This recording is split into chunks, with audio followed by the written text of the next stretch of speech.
Cela sonne en effet bien Frenchy. It makes me so angry because I am Australian. I am not French. Attraper un accent étranger comme une maladie. Ce syndrome rare, ce neurologue français le connaît. En 2007, il a traité cette patiente qui s'était mise à parler avec un accent allemand du jour au lendemain.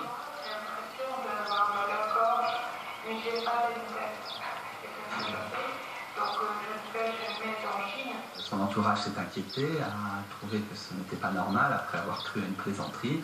Et finalement, la patiente a été hospitalisée. Nous avons fait une IRM, nous avons vu de l'inflammation, une probable plaque de sclérose en plaques.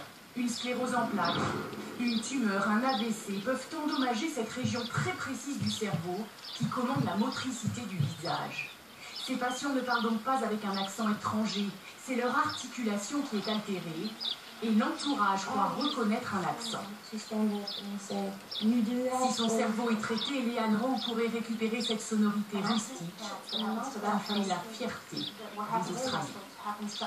Voilà, non, l'accent français n'est pas une maladie. Des nouvelles du salon du Bourget avec la moisson quotidienne des contrats. Aujourd'hui, c'est la compagnie EasyJet qui a fait sensation. Commande record de 135 Airbus pour près de 9 milliards d'euros. Autre sujet qui est sur toutes les lèvres là-bas, va-t-on bientôt embarquer à bord d'avions de ligne sans pilote? Ne sursautez pas, l'idée est très sérieuse, je vous le disais, de nouveaux tests viennent d'être effectués. Julien Dupéret, Éric Delany. Y a-t-il un pilote dans cet avion de 16 places? La réponse est non. Dans le cockpit, pour ces hommes, impossible de toucher aux commandes, et pourtant, tout se passe bien.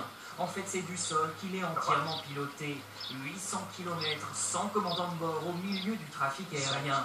Du jamais vu dans l'histoire de l'aéronautique civile. L'avion sans pilote n'est plus de la science-fiction. Cela donne déjà des